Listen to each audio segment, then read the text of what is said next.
Today on Sekulow, Vice President Harris reveals her true disdain for conservatives.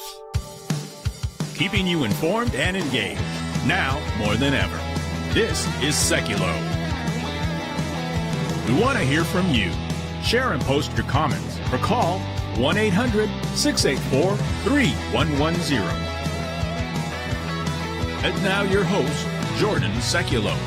So Vice President Harris, she was in Colorado at the Arvada Center for the Arts and Humanities to discuss the Biden administration's push for clean energy. And she had this to say, and she called it, simple story. As we know, she talks in a very simple and repetitive way. Thank you. You're bothering our producer. So They're take trying to figure a out listen to Vice President Harris with this very simple story about why she has so much disdain for you and me. I'm going to share with you a very simple story, which is that I went home one day and I said, well, why are conservatives bad, Mommy? Because I thought we were supposed to conserve things. I couldn't reconcile it. Now I can.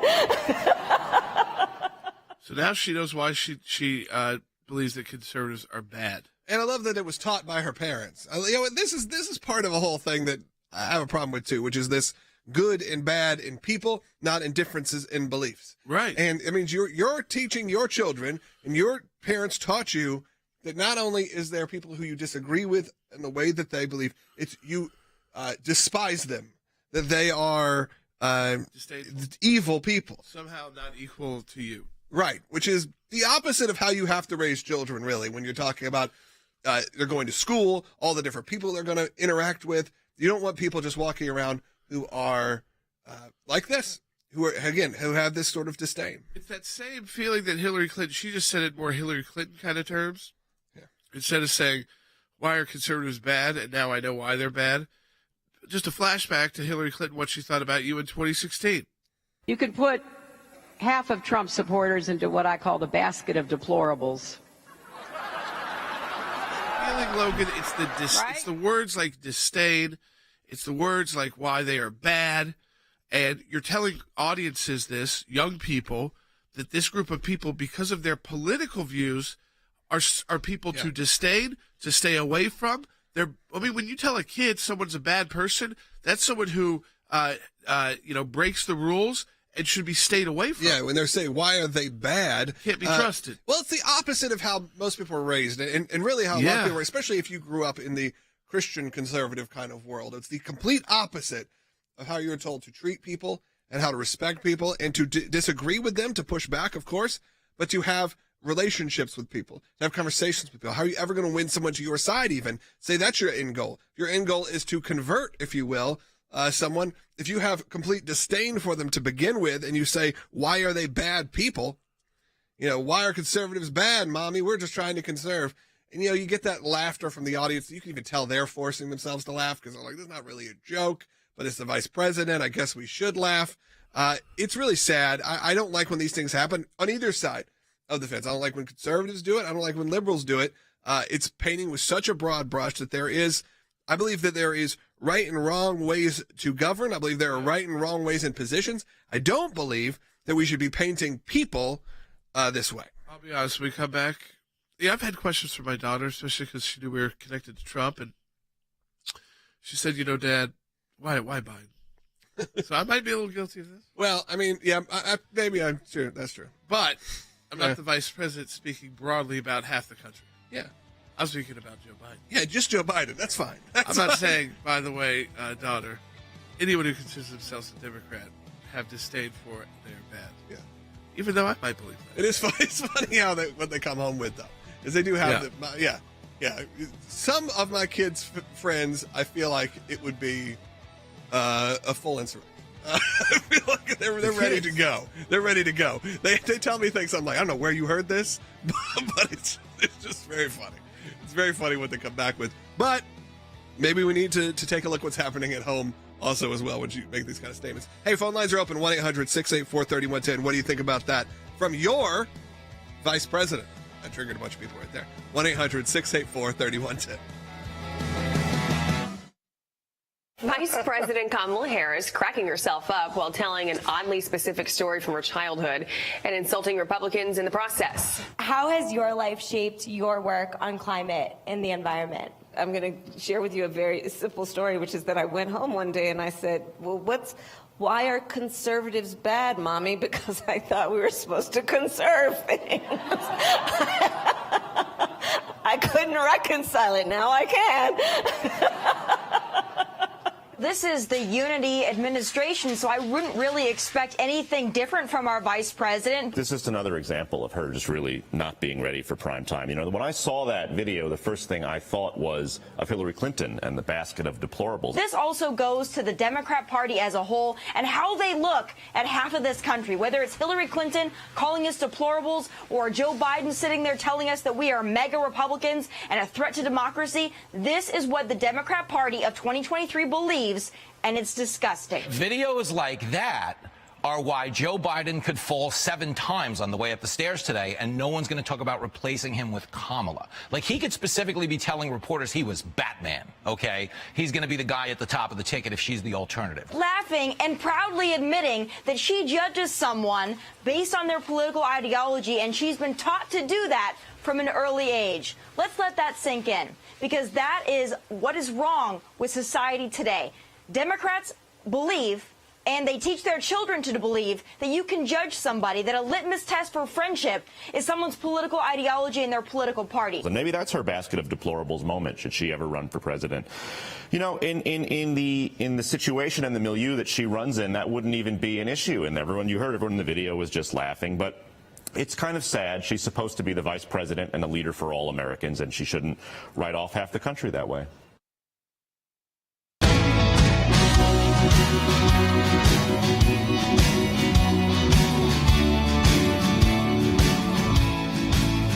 All right, welcome back to Sekulow. We are to your phone calls to 1-800-684-3110. What do you have to think about the fact that the Vice President's talking at a climate event and she brings up this story? I'm going to play it for you again if you're just joining us, because she brings up a story about when she was a kid and asking her mom, why are conservatives bad, Mom? I just don't understand it, but I know that you tell us they're bad.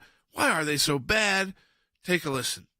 I'm going to share with you a very simple story, which is that I went home one day and I said, well, why are conservatives bad, Mommy? Because I thought we were supposed to conserve things. I couldn't reconcile it. Now I can. I mean, sometimes, first of all, the cackling. But I also question these stories. They seem so made. Yeah, let's say she was 10. So that'd be 1974. Are you really talking about conservation the way you were talking about it, maybe even 10, 15 years later? Also, in 1974, it was it Nixon? Was it I'm not Carter? Sure. It was Nixon. Nixon. It was headed towards Carter's night. So maybe that's why she was hearing Republicans were bad. It was a kind of a okay, yeah, you could say that, but maybe some context. But yeah, if you said why are Republicans are bad because of Nixon, that's different than saying because we were supposed to conserve, and I know about conservation. And now I understand why I don't like Republicans and hate them. But I mean, it'd be one thing if she said, well, because of all the Nixon stuff, but that's not how her big conclusion was. And I finally realized in life why my parents were right. Yeah, Republicans are so bad. So we're taking your calls on that, 1-800-684-3110. This is not new. We played Hillary Clinton. We've played this before. I mean, the clinging to your Bibles and guns. Yeah. We've heard that. New. This is a new statement from Kamala. Right, but they still believe this. They still double down on this, that there's that group in America. Ignore them. Hopefully we beat them in all the elections. And again, yes. And by the way, as Will did point out, people like Teddy Roosevelt, who are Republicans, were huge in starting the conservation movement. The reason why we have national parks, Teddy Republicans. Roosevelt. You can find that on our children's video, Bald Beagle. You can find the information about Teddy Roosevelt. Republicans. Yeah. Yeah, the land was protected and all of that. Absolutely. It still is. I'd say conservation is still being run pretty significantly by conservative outlets, not necessarily the what you're thinking of, sort of green energy type of conservation, but traditional conservation, animal protection, those kind of things. A lot of that is happening, the population of animals and those kind of things is happening from largely conservative groups, as far as I'm aware. We are taking your phone calls, as Jordan said, at 1-800-684-3110. That's 684-3110. When you hear this kind of rhetoric coming out of your vice president, someone a heartbeat away from being the president, you do start to really question, because again, it's painting with such a broad brush of half that country's bad. Bad. Yeah, again, I would never even say, and Jordan, maybe you go harder than me. I would not say that about people. I would disagree with their beliefs. I disagree with what they stand for. There's only a handful of people that are actually bad. Yeah.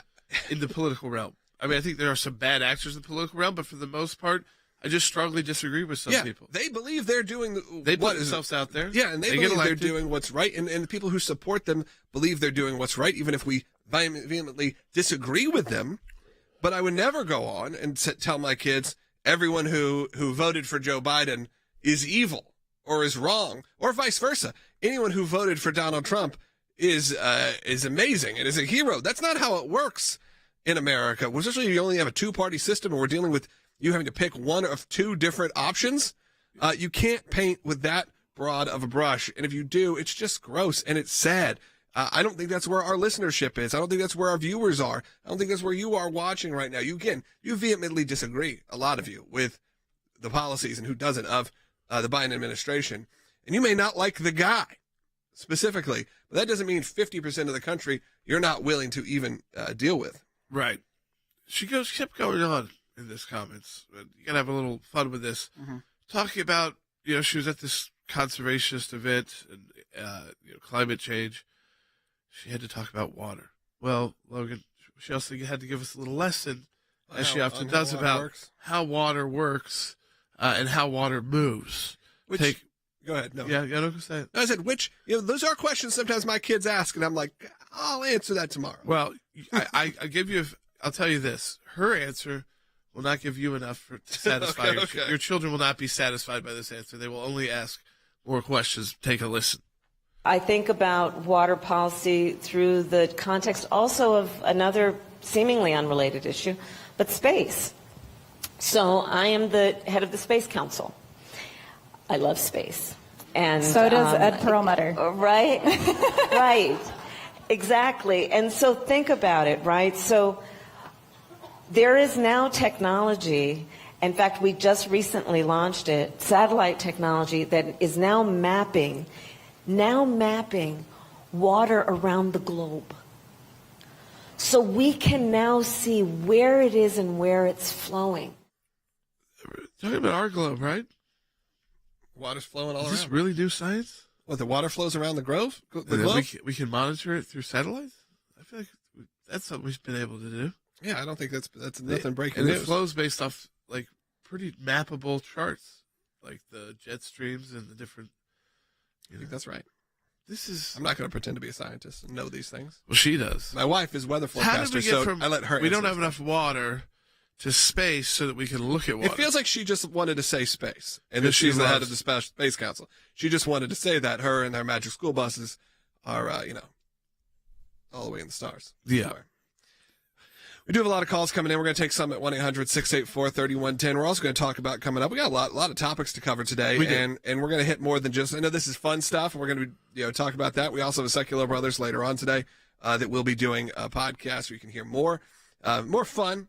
But we do have some more serious things that are happening, and we're going to hit those a little bit later and talk about some of the work that we're doing right now in the middle of our matching challenge. Yeah, that's right. If you go to aclj.org right now, it's a great time to donate to the ACLJ because we have a matching challenge program. And what that means is very simple. Through the month of March, whatever donation you make, if you go online at aclj.org, you'll see it right on the homepage.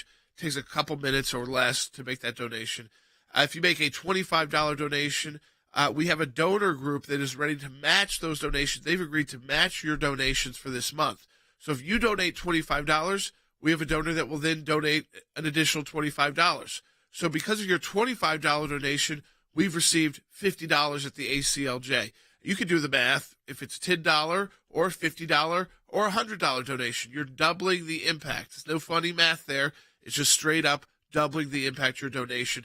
These are really critical months for us, the ACLJ. It's how we plan for the next the months ahead, whether it's events, hiring, cases, the broadcast work that we do, all of that, and what we're working on behind the scenes and some that we're talking about on the air with you so that we're able to plan and expand.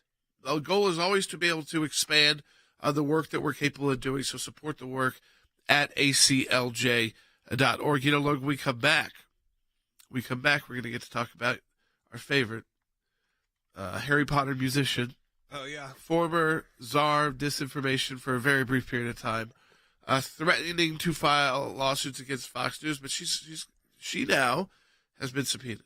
Yeah, Nina Jankowicz, we're going to talk about this. We talked about it yesterday with her GoFundMe, and now she's back with actually being subpoenaed. Jim Jordan, the chair, has a lot to say, so we're going to talk about that coming up, as you said.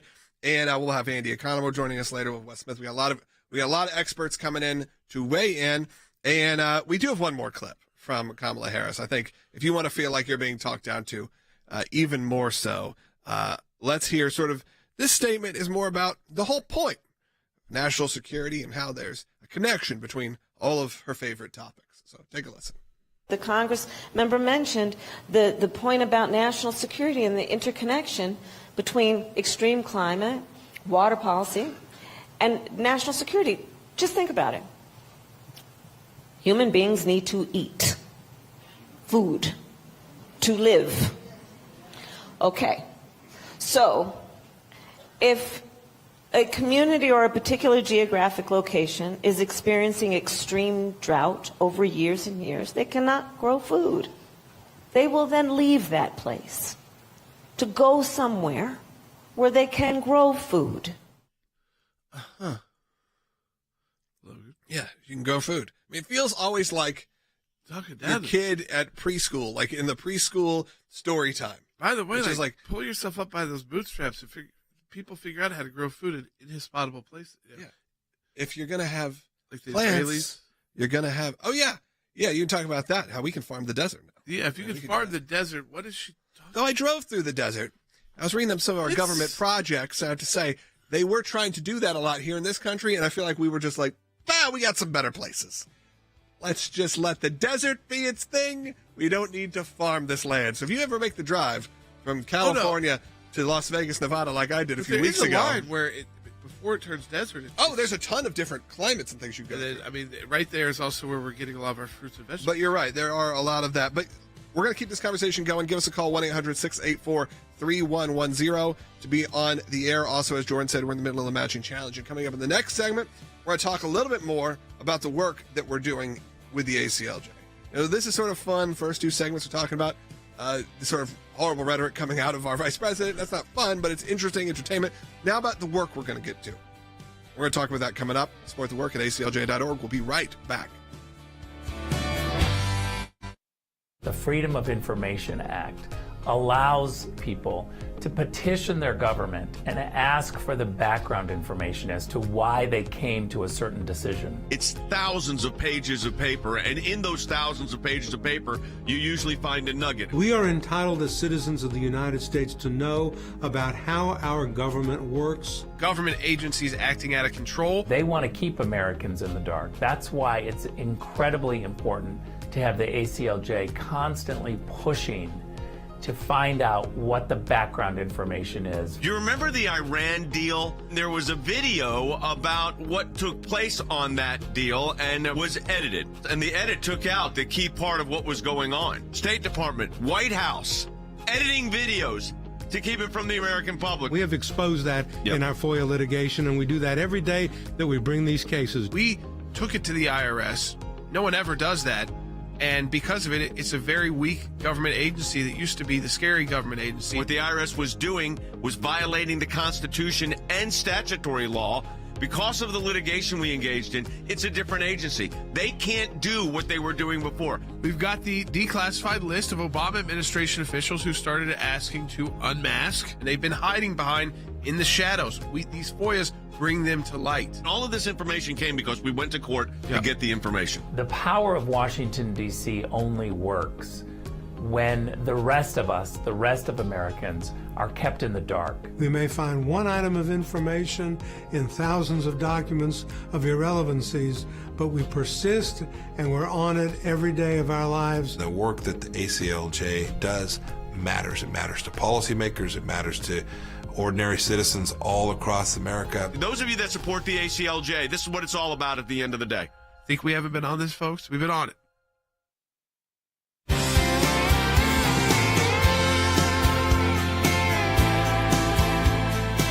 to Sekulow. Did want to, we're going to take your calls to 1-800-684-3110. This idea of Kamala Harris just jokingly demonizing half the country. You know, she asked her mom one day, Mom, why are conservatives bad? I thought it was good to conserve things. Yeah, it sounds like you've been telling your child that half the country is bad. And then she said she finally did realize what her mom was saying about all those bad conservatives. Bad.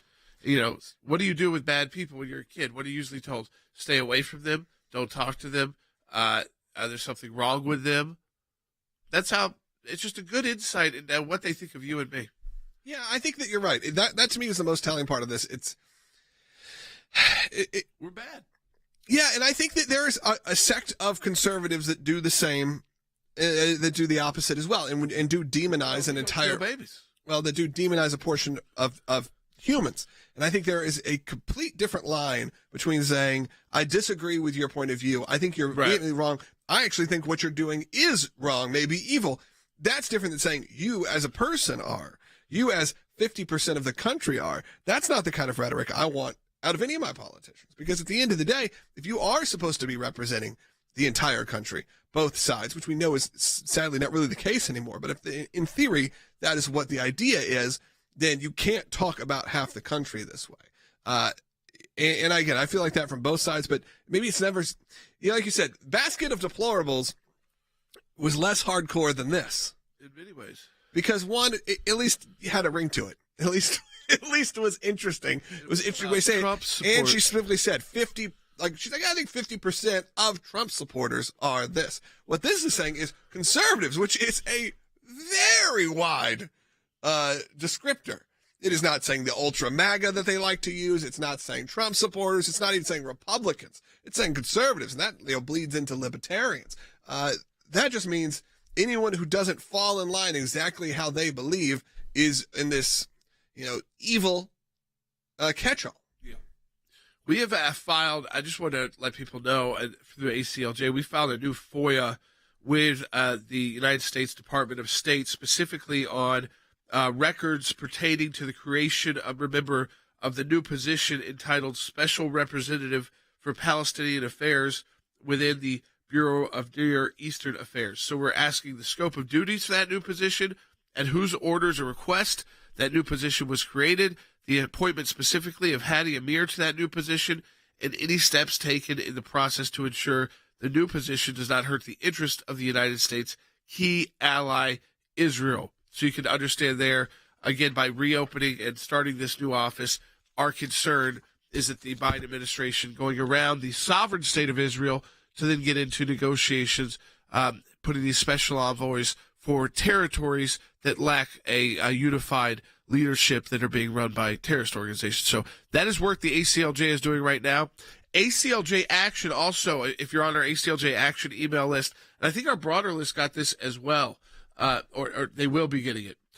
We are launching a new campaign on ACLJ Action because the Biden administration is trying to take away a Trump administration rule, Logan, that ensured that religious student groups receive the same rights, benefits, and privileges as other groups on campus. So we've been fighting for that for years. Yeah. What Trump did was say, let's put this into an actual order so it's clear for judges.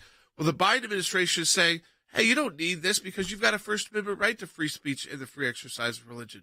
We know, Logan, that they, one, aren't so sure about free speech anymore, but two, have never believed that the free exercise of religion meant anything. This is absolutely used to just be able to continue these debates and these discussions, these frivolous lawsuits that come up. This is another one of those instances where the conversation can't just become clear. We can't put it in paper. We can't put it in writing. Why? Because they don't want it to happen. They're not going to go out front and say, we don't want this to happen because we don't want to give the religious groups their fair share. But what they're going to do is tie it all up as much as they can. And what you need to do, you go to acljaction.org, and we are putting in comments because this is the proposed rule change away from the Trump administration protections, going back to just, well, the Constitution doesn't.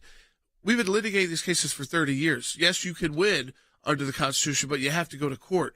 There's a federal rule out there that makes it very easy for everyone to follow, which there is right now. You don't have to then find yourself in those situations. So if you make a comment, and we've got it preset for you at acljaction.org, we encourage you to add a couple of your own sentences, though. They have to actually read and respond to every single comment that is submitted when they make a proposed rule change. So let's make them overwhelmed with those opposing this dangerous anti-religious, anti-Christian rule change by the Biden administration. You can do it at acljaction.org. Does not cost a thing, and we've got great grassroots tools to make it very easy for you there. There's a lot of people watching right now who are commenting they've signed that petition. And also, this is what I told you in the last segment. I wanted to share with you more of the great work that we're doing here beyond just a broadcast. You hear this radio show, this television show, however you want to ingest this, whether that is on live streaming, whether that's through Rumble with thousands of you watch, or whether it's on YouTube or Facebook. However you ingest this, you may hear us and a lot of other, what you put, quote unquote, commentators. A lot of them do a great job. However, a lot of them don't do the work. A lot of them sell gimmicks and have really fun content and talk about a lot of similar topics. But what they're not out there doing is the actual work to make change and give you hope in society. That's what we do here. We actually do the work, and you need to help support that work. It's great to be involved. It's great to be educated, to be entertained. I want to provide that great content and more for you. But a lot of these people don't go out there. A lot of these great organizations, great entertainment companies, if you will, just put out talking heads saying the same stuff you've heard a million times. But they're not going out there and filing FOIAs. They're not going out there filing lawsuits. They're not going out there waiting for you to say, hey, I've had my rights infringed on and I need help. But we do that here at the ACLJ, and we can use your support right now. And we are in the middle of what is called our matching challenge. There are thousands of you watching, I know, from new platforms like Rumble, who maybe didn't hear the last 25 years of us doing this, plus 30 plus years, 25 years just doing the broadcast, 30 plus years, 40 plus years of doing the work. You may not have heard it before, so that's why I try to explain it here. We provide a lot of great free resources over at aclj.org. We're talking about great new videos. We're talking about blogs, articles for people like Mike Pompeo and Rick Grinnell and our entire amazing team. We couldn't do that without you, and right now we're in the middle of a matching challenge, and it's very easy. So what you can do, you go on there, go to aclj.org, you make a donation of any kind. It could be $5, it could be $10, it could be $500, it could be $5,000. Doesn't matter. We have a group of amazing donors who are ready right now to match those donations. So if you give $100, it becomes $200, so on, upwards and upwards. And we can't do the work that we're doing without your support, and we really appreciate it. And if you're brand new and you're getting this content, you're getting this content right now for free, and that's fantastic. What I'm going to ask you to do, but it's not free to produce, as you can imagine. I'm going to ask you, when you're done doing that, to just, if you're watching on Rumble right now, click that follow. That is valuable as well. If you're watching on YouTube, hit the subscribe, comment, like, share if you're on Facebook, because these kind of broadcasts don't get out to the world without you. This is a grassroots broadcast. It doesn't happen without you spreading the word. And, you know, the FOIA that I talked about as well, this we had to take into court, if you see in my hands, because we filed the initial FOIA and surprise, the State Department would not respond on time. So what do we say when they don't respond? Do we give them time? We say, no, we're taking you to court. We want these documents on your new Palestinian envoy. We come back. We're going to take more of your calls. Second half hour coming up. 1-800-684-3110 to talk to us on the air. We're going to get into some of that Antifa attack in Atlanta. Yeah, it's wild. We're going to talk a little bit more about the potential change in the immigration policies. A little bit more about maybe the disinformation czar. We can talk a ton about that. We can get more into that coming up. Second half hour coming up on all your favorite platforms. You don't get us, find us broadcasting live right now at aclj.org. Here's what I want to say to our ACLJ members, or for those of you that enjoy watching this broadcast. Whether it is going after the deep state, whether it is litigation that we're engaged in, whether it is defending the persecuted church and getting individuals out of prison because of their faith in other countries, whether it's training lawyers to fight for religious liberty, not just here in the United States, but around the globe, whether it is producing a daily, 5 days a week, 1 hour live television and radio broadcast heard on thousands of radio stations, on TV platforms, on social media platforms. Your support of the ACLJ enables us to do all of this. We want to encourage you, support the work of the ACLJ. And when you do that, you're supporting our production teams, our videos, whether it's that kind of production and other things that we are working on. The ACLJ is front and center on this. We're in a matching challenge campaign. Any amount you donate, we get a matching gift for. Go to aclj.org. Keeping you informed and engaged. Now more than ever. This is Sekulow. And now your host, Jordan Sekulow. All right, welcome back to Sekulow. We are taking your calls as well, 1-800-684-3110. That's 1-800-684-3110. We started with, and we got calls on this, which is Vice President Harris demeaning and calling all conservatives bad. I do want to play it for everybody who might just be joining the broadcast. We got calls about it, and we're going to go to those in just a minute. So here it is. Yesterday she had a climate change forum, but she needed to tell a story that finally got around to the point being that at one day in life she realized that, like her mom told her, all Republicans are bad people. Take a listen. I'm going to share with you a very simple story, which is that I went home one day and I said, well, why are conservatives bad, Mommy? Because I thought we were supposed to conserve things. I couldn't reconcile it. Now I can. Ha ha ha. Now she can reconcile why she has such disdain for half the country. Maybe it's why she doesn't really go to the border, doesn't go to East Palestine either. Really just hangs out amongst groups that support her 100%. Yeah, laugh at her jokes. Yeah, that laugh along with her cackling. I want to go to Ann in North Carolina online too. Hey, Ann. Ann, you're on the air. Yeah. Okay. Can you hear me? Yes, we can.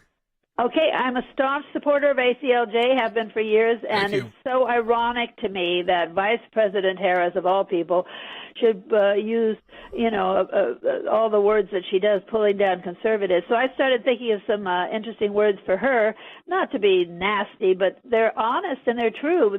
She's raucous, hysterical, giddy, meaningless laughs, fingernails on a blackboard. And she's, it's the fact that she is vice president of this United States. And I had Pilgrim's relatives that came over on the Mayflower. So I so love your show, and I wasn't paid to say this, and I will continue to support it forever. Thank you so much, Ann. And you know what? I think you're right. It's the tone is just grating on people. Mm-hmm. It's the words so simple. Yeah, and the laughter so off-putting. I think that there's a reason that at 80 plus years old, no one is talking about, if Joe Biden doesn't run, that she's the presumptive nominee. No. It's not like she is the one that they're all pushing forward. It's who are we going to replace Joe Biden with, and very rarely do you hear it's Harris. Now, I've been always the person who thinks, still, when we get around to next election cycle of 2024, there's a good chance she's the president. But that is just the nature of the beast, because I think that it is. But that doesn't mean she's going to run. It could very well be a situation where she is not that. But you never hear her specifically even being talked about because of these moments like this that feel, for the entire country, feel wrong. You want to keep going on calls? Yeah, let's take Ladisa, Georgia, online 4. Hey, Ladisa. Hi there. Thanks for taking my call. When I heard Kamala Harris's clip, it made me think about Proverbs 24:30-32, and how you walk past the field of a sluggard, you gain information from what you observe, and you learn lessons. But what I learned is that she's ill-advised, she's not well prepared. But then it makes me think about myself. If I prepared, when I go out and speak to people, and she's just not ready. We have poor leadership. But it's very instructive to our own personal lives and professional, and how we are to be very knowledgeable. I got you. Yeah, I think that's the part that is kind of upsetting, is that she goes out, she's our vice president, Logan. Right. And this is how she talks to Americans. Yeah, it's really, like I said, it's upsetting, it's sad, it sounds ridiculous. But it's why we continue to work here. We continue to spread this information. And we have a lot coming up in the next segment as well. We're going to talk, as you said, what's going on in Atlanta, Georgia. We haven't really spent a lot of time on this. We're born and raised. Yeah, born and raised in Atlanta, Georgia, and it has been taken over. And you have this situation where, of course, not only was there these Antifa-style riots that were happening, start to find out who some of the players are. And you know what? They're the ones that call you bad as well. Yeah. So give us a call if you know about this, 1-800-684-3110, or support the work of the ACLJ at aclj.org. We're going to talk about that coming up in the next segment of the broadcast. Again, aclj.org, support the work, match and challenge right now.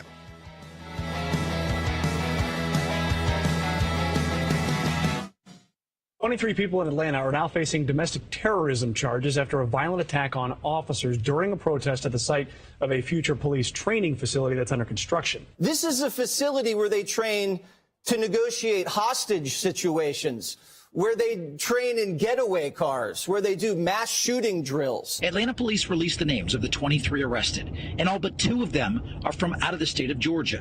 2 others are listed as from out of the country, France and Canada. Aerial footage shows the group of demonstrators, many wearing masks and holding shields, swarming the Atlanta Public Safety Training Center, hurling fireworks at police officers and lighting construction equipment on fire. This wasn't about a public safety training center. This was about anarchy, and this was about the attempt to destabilize. You can't throw Molotov cocktails at police officers. You can't light construction vehicles on fire. You can't shoot police officers and not be held accountable. This isn't Oregon. This isn't Washington. This is the state of Georgia. Aerial footage showing a large group of people breaching the construction site. Police are accusing the group of leaving a nearby music festival, changing into black clothing, and launching a coordinated attack using the cover of a peaceful protest. One of those charged is an attorney for the Southern Poverty Law Center, the group that proclaims its mission as rooting out extremism. Well, it employs those that engage in extremism. Thomas Jurgens went to Oxford University. He's a lawyer for the Southern Poverty Law Center. You know, the group that makes a living calling conservatives extremists. They had a domestic terrorist on their payroll. This wasn't a protest. This didn't cross the line where things got heated. These individuals brought Molotov cocktails. They brought shields. They were organized from really all over the world, certainly all over our country, to come in and commit these acts. And so I would call this a very organized act of violence.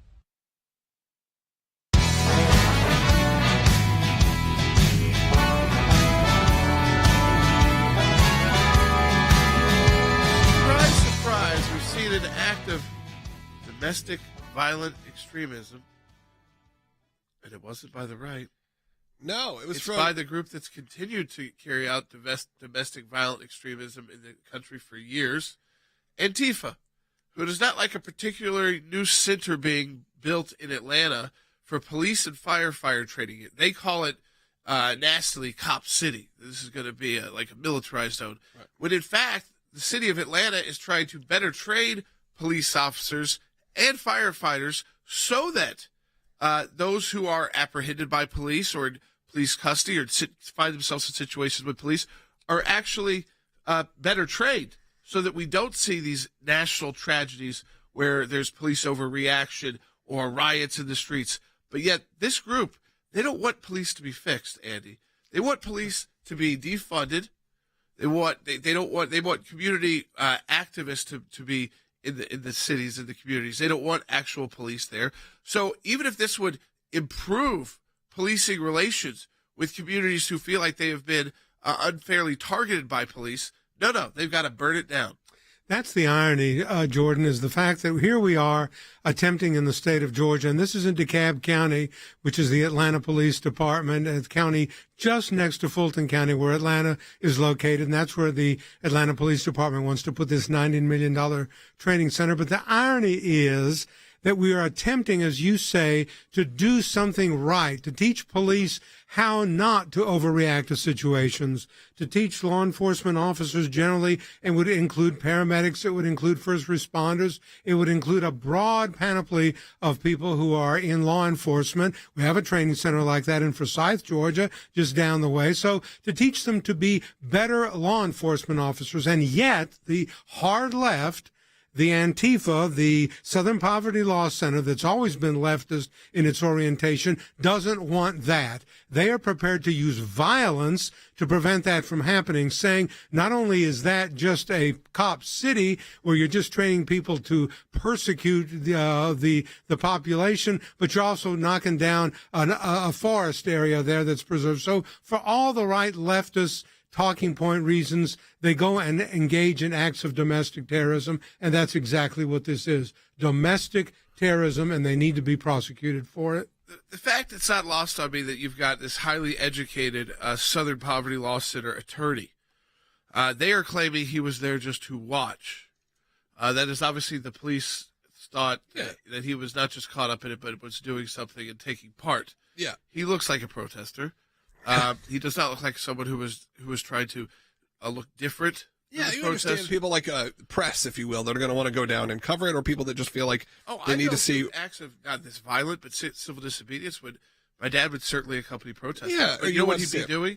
He'd usually wear a suit. He would identify himself as, I am not the protester. I am their lawyer. Yeah. I am their lawyer. You can talk to me. But this is violence. Yeah. And so when he was just going down to observe things, Molotov cocktails being blown up. Right. Well, guess what happens? Police are going to come in and use violence to stop it because you started destroying property with handmade explosives. Yeah, everyone in that area is going to probably get arrested, and he was one of them. And you're right. He should be.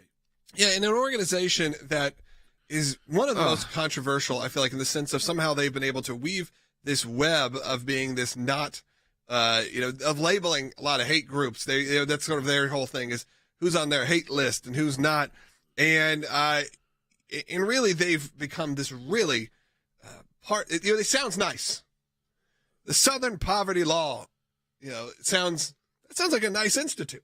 Sounds like someone's doing good stuff. But what we know is really they're just a radicalized organization to a pretty far extreme. Yeah, but mostly their hate group list is conservative organizations. It's all politics. Yeah. But again, I think it was interesting. I mean, there were activists from as far away as France, Canada. Oh, yeah, that was a weird part, too. They said now Atlanta's an international city. Yep. We know that it's easy to get in and out of Atlanta and get overseas. Right. So that makes sense. But also, you're right, these weren't Georgia protesters. Right. And Georgia responded pretty strongly, said this isn't Portland, and we're not going to take it like this. No, because that's the state doing something about it. Would the federal government do anything about this? I think this is what Georgia needs to do is prosecute, even though you probably could have federal issues here in Antifa's, the federal movement. I think if you're the state of Georgia, you'd rather prosecute it. Yeah, I mean, this is something that really is within the purview of the district attorney for DeKalb County, Georgia, who is a prosecutor elected by the people to keep law and order in the county. And I think what Logan said is really important, and that is this Southern Poverty Law Center. As people who listen to this program know, I live in Atlanta, and I've known about the Southern Poverty Law Center all my life growing up. They're not what they purport to be. They're the people who claim that the Latin Mass in the Catholic Church is somehow an oppressive thing that has to be stopped. This is something that's been going on since the Middle Ages. So, I mean, they're not what they purport themselves and represent themselves to be, nor is their lawyer. Their lawyer, as you pointed out, if he goes out there as a lawyer, he goes out there as a lawyer. This guy went out there as a terrorist, helping with the Molotov cocktails. I think he had some kind of a disguise on as well. And he supposedly is a member of the Florida bar and the Georgia bar from what I saw. But, if he's not acting as a lawyer and he's acting as a terrorist, he needs to be treated like one and locked up. We have a good call coming. Let me go to Lynn in Washington State on line 1. Hey, Lynn, welcome to Sekulow. You're on the air. Hi, thank you, guys. I was just wondering, why wasn't the National Guard called out in Atlanta? I can't understand it. I mean, do you have to have, who calls the National Guard? I mean, the governor could call them out. It wasn't necessary here, Andy. No, the police did a great job in shutting this down and arrest. Listen, when the police do a good job, it was a mixture of police and SWAT. When they do a good job, yes, there was destruction, but they apprehended 23 of these terrorists, and they were able to get the situation solved. So they didn't need to bring in the National Guard. This was 23 bad actors, but they didn't let them just run off and get away with it. No, that's true. The governor invokes the National Guard. It was not necessary in this place. I saw pictures of what was going on. The Atlanta Police Department, the DeKalb County Police Department, the Georgia State Patrol, the troopers were out there. They took it in hand and they handled the situation admirably and correctly. They arrested the people who were engaging in domestic terrorism, and I hope they prosecute them, and I think that they will. We don't need the National Guard in a case where law enforcement that exists already is doing the job. They're doing it. It's 1-800-684-3110 to talk to us on air. This 1-800-684-3110. Do you want to talk about it a little bit, Nina? Oh, yeah, there was some more news come out. We talked about yesterday the GoFundMe from Nina Jankowicz, who was the head of the disinformation. She was trying to sue Fox News. Well, it seems like her bad luck turned worse when you had Jim Jordan make a pretty big statement and respond. That's right. So Congressman Jordan has subpoenaed the former Disinformation Governance Board czar Nina Jankowicz to testify concerning her official duties as a Department of Homeland Security employee and former executive director of the board, including how the board intended to define disinformation and how it proposed to protect, for instance, First Amendment rights. The House Judiciary Committee is conducting the oversight of this now disbanded Disinformation Governance Board, but it was operated under DHS, and we have said they will try to bring it back. We talked about that DHS entity yesterday, Logan, on the broadcast, which is allowed to question Americans at all so long as it's voluntary. So they get around the subpoena rules. They get around having to go to a court or a judge to be able to talk to people. They never are really going to give up on this disinformation, misinformation. No, They're just going to keep relabeling. Really, and I think this will be really interesting. It's one of those that I feel like is an important thing to cover. The fact that we're going to have, under oath, hopefully, it's in some ways a conversation that could be had.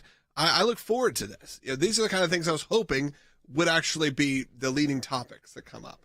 And Jim Jordan seems to be the guy who will do that. Yeah. He will bring the topics up and continue to bring them up until we have real answers, because these are the ones that I feel like are, though this one didn't last very long, as you said, it's always still happening behind the scenes.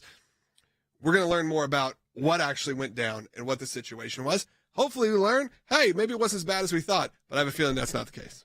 No, she's the one complaining about the First Amendment and how troubling it is to have a First Amendment in our country, because it makes censorship very difficult because, awful but lawful speech, it's lawful. Still should be removed, but it's, yeah. Yeah, and who gets to define what's awful? Because I just heard Vice President Harris call all of us bad for being Republicans. We just had a Southern Poverty Law Center lawyer getting, he was firebombing or being part of that. He'll be praised. Yeah, exactly. Well, I don't know if it, I guess by the radical left, probably, possibly.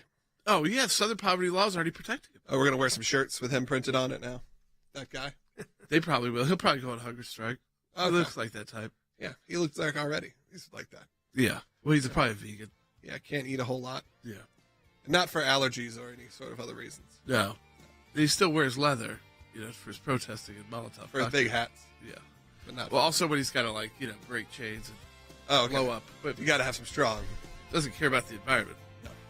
All right. Give us a call. We have one more segment coming up. We'd love to hear from you. 1-800-684-3110. How many times have you been vaccinated?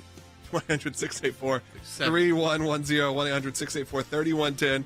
Have your voice heard on the air, and you can also stay tuned because we have an interesting conversation coming up about what's happening at the border. A bit more information on that coming up. But I'd love to hear from you on all the topics that we discussed. Support the work of the ACLJ. Go to aclj.org. And not only that, check out the incredible content that we produce. I know I don't just say that. Go watch it, subscribe, do all those things. We'll be right back with another segment.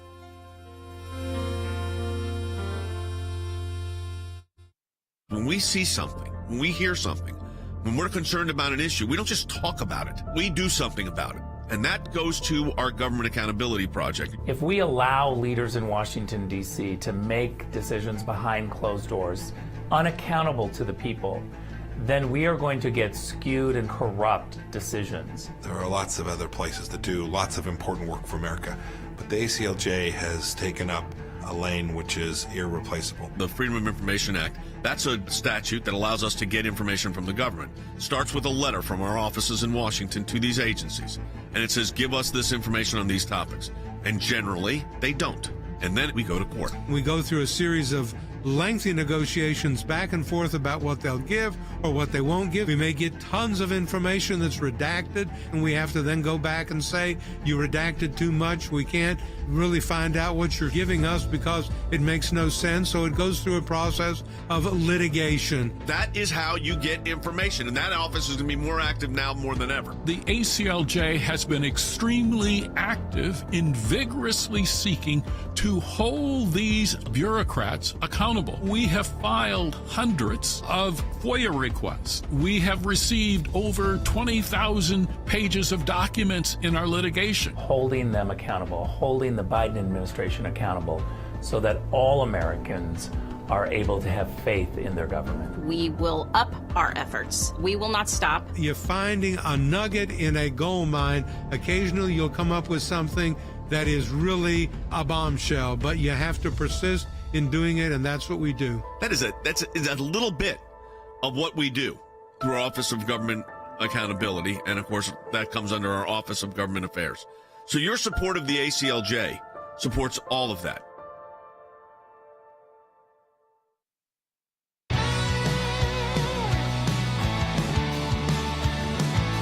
Hey, welcome back to Sekulow. We are taking your calls, 1-800-684-3110. We do encourage you, if you're watching on Rubble, will you subscribe? And there, what you do is follow. It's right under the video. You'll see it on the right-hand side. And just click the follow button there.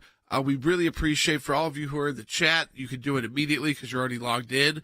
But to set up an account, it's really important for us as well. And allows you to also interact with the broadcast. Do the same at Facebook and YouTube and share it with your friends and family because each of these segments today has been kind of unique. And we're going to the border right now because there's been an interesting move. Of course, they don't want to talk about it, but the New York Times is reporting, and bringing Wes Smith, that the U.S., that would be the Biden administration, is considering reinstating the detention of migrant families. I thought that's the kids in cages. Kids in cages is back. Yes, it is. You know, George W. Bush and President Obama both used family detention during their administrations.